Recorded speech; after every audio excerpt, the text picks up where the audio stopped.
மகாராஷ்டிரா மாடலில் தமிழ்நாட்டில் ஆட்சி. அமித்ஷா சொல்வதன் பின்னணி என்ன? மதுரையில கட்சி தொடர்பான நிகழ்வுகள்ல கலந்துகிட்டு மத்திய உள்துறை அமைச்சர் அமித்ஷா பேசினது தமிழக அரசியல் களத்துல பரபரப்பு உருவாக்கி இருக்கு. 2026ல தமிழ்நாட்டுல என்டிஏ கூட்டணி ஆட்சி அமையும்னு சொல்லியிருக்காரு அமித்ஷா. அதுல முக்கியமான விஷயமா மகாராஷ்டிராவில், டெல்லியில, ஒடிஷாவில் ஆட்சியை பிடிச்ச மாதிரி தமிழ்நாட்டிலையும் ஆட்சியை பிடிப்போம்னு சொன்னதுதான் பல்வேறு கேள்விகளுக்கு வழிவகுத்திருக்கு. அமித்ஷா முன்னுதாரணமா சொன்ன மாநிலங்கள்ல எல்லாம் பாஜக எப்படி ஆட்சிக்கு வந்திருக்குங்கிற விதமே விமர்சனங்களை சந்திச்ச நிலையில தமிழ்நாட்டுல இந்த மாடலை பயன்படுத்தி ஆட்சிக்கு வருவோம்னு சொன்னது விமர்சனத்திற்கு உள்ளாகியிருக்கு. இதுக்கு திமுக தரப்புல இருந்து MP ஆர் ராசா கடும் கண்டனங்களை பதிவு செஞ்சிருக்கிற நிலையில அமித்ஷாவோட பேச்சோட பின்னணி என்னங்கிறதையும் ஆராய வேண்டியிருக்கு. மகாராஷ்டிரா, ஒடிஷா மாடலில் தமிழகத்தில் ஆட்சி. அமித்ஷா பேசியதன் பின்னணி என்ன? முன்னுதாரணமாக அமித்ஷா சொன்ன மாநிலங்களை எப்படி வென்றது பாஜக? இதையெல்லாம் தான் ஸ்பாட்லைட்ல பார்க்க போறோம். தமிழ்நாட்டில் திராவிட கட்சிகள் ஆட்சிக்கு வந்ததுக்கு அப்புறமா கூட்டணி ஆட்சிங்கிற விஷயமே நடக்காத நிலையில தமிழ்நாட்டில் கூட்டணி ஆட்சி அமையும்னு சொன்னதே பெரிய அளவில் பேசு பொருளாச்சு. அதை விட மகாராஷ்டிரா, ஒடிஷாவில் ஆட்சியை பிடிச்ச மாதிரி தமிழ்நாட்டில் ஆட்சியை பிடிப்போம்னு அமித்ஷா சொன்னதுல இருந்து இந்த மாநிலங்களில் எப்படி ஆட்சியை பிடிச்சாங்க அப்படிங்கிறத பார்க்க வேண்டியிருக்கு. மகாராஷ்டிராவில் 2014 பாஜக ஆட்சி இருந்தாலும் அது முழுமையான ஆட்சியா இல்லை.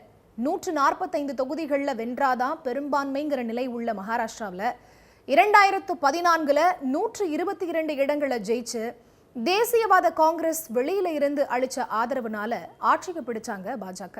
2019 இன்னும் மோசமான முடிவுகளே பாஜகவுக்கு கிடைச்சிச்சு.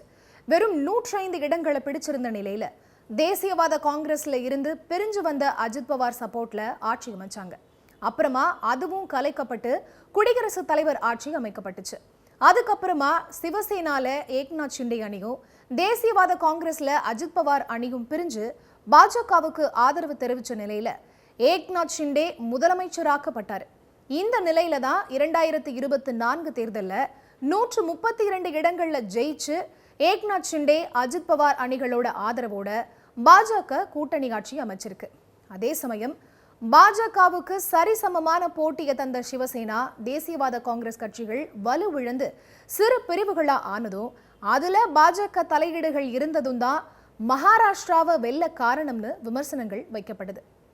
ஒடிஷால 2000 தொடங்கி 2024 வரைக்கும் நவீன் பட்நாயக் தலைமையிலான பிஜு ஜனதா தளம் ஆட்சியில இருந்த நிலையில 2024 ஒடிஷாவில் ஆட்சியை பிடிச்சாங்க பாஜக.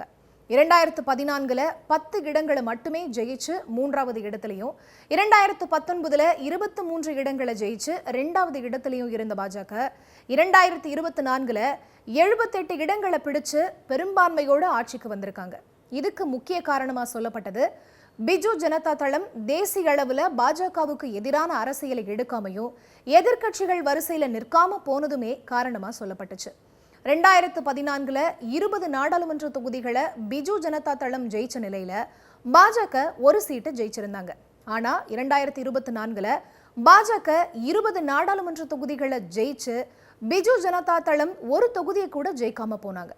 பாஜக ஆதரவு நிலைப்பாடு சட்டமன்ற தேர்தலில் கை கொடுக்காததே 25 ஆண்டுகால ஆட்சி நவீன் பட்நாயக் இழக்க காரணம்னு சொல்லப்பட்டுச்சு.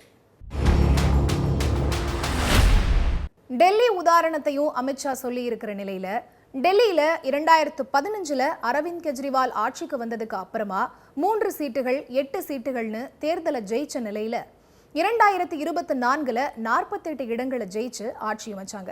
அதுக்கு பின்னாடி அரவிந்த் கெஜ்ரிவால் மேல வச்ச ஊழல் புகார்களும் அமலாக்கத்துறை கைது நடவடிக்கைகளுமே காரணமா சொல்லப்பட்டுச்சு.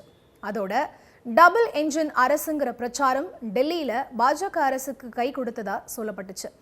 இந்த ஃபார்முலா தமிழ்நாட்டுக்கு பொருந்துமாங்கிற கேள்வி ஒரு பக்கம் இருந்தாலும் இந்த ஒடிஷா தவிர்த்து மற்ற 2 மாநிலங்களையுமே பாஜக ஏதோ ஒரு காலகட்டத்தில் ஆட்சியில இருந்திருக்காங்க.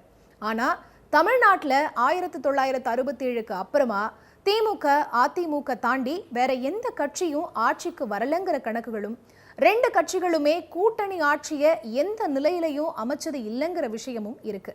அது மட்டும் இல்லாம மகாராஷ்டிராவில் கட்சிகள் பிரிவுகளா மாறி பாஜக கூட்டணியில இடம்பெற்ற மாதிரி தமிழ்நாட்டில் ஆட்சியில் உள்ள கட்சிகளோட பிரிவுகள் பாஜகவோட இணையல. அதிமுக விஷயத்துல கூட கட்சி முழுமையா இபிஎஸ் கிட்ட இருக்கிறதாவே அதிமுக தரப்புல முன்வைக்கப்படுது. இந்த நிலையில பாஜகவோட வாக்கு சதவிகிதம் வளர்ந்திருக்கே தவிர பிரதிநிதித்துவம் வளரல. ஒருவேளை அதிமுக கூட்டணியில அதிக இடங்களை பெற்று பிரதிநிதித்துவத்தை அதிகரிச்சா மட்டுமே கூட்டணி ஆட்சி பத்தி பாஜக பேச முடியுங்கிற விமர்சனமும் எழுந்திருக்கு. அதே சமயம் கடந்த காலங்களில் குறைவான தொகுதிகளை ஒதுக்கீடு செஞ்ச இபிஎஸோட தொகுதி பங்கீட்டு ஃபார்முலாவை தாண்டி அதை சாத்தியப்படுத்த முடியுமாங்கிற கேள்விகளும் எழுந்திருக்கு. திமுக கூட்டணியிலையும் ஆட்சியில பங்கு கோரிக்கைகள் எழுந்து அடங்கின நிலையில திமுக அதிமுகவுக்கு குறைந்த எண்ணிக்கையோட ஆட்சி அமைக்கிற நிலை வந்தாதான் தமிழ்நாட்டில் கூட்டணி ஆட்சி சாத்தியம்னு சொல்லப்படுது.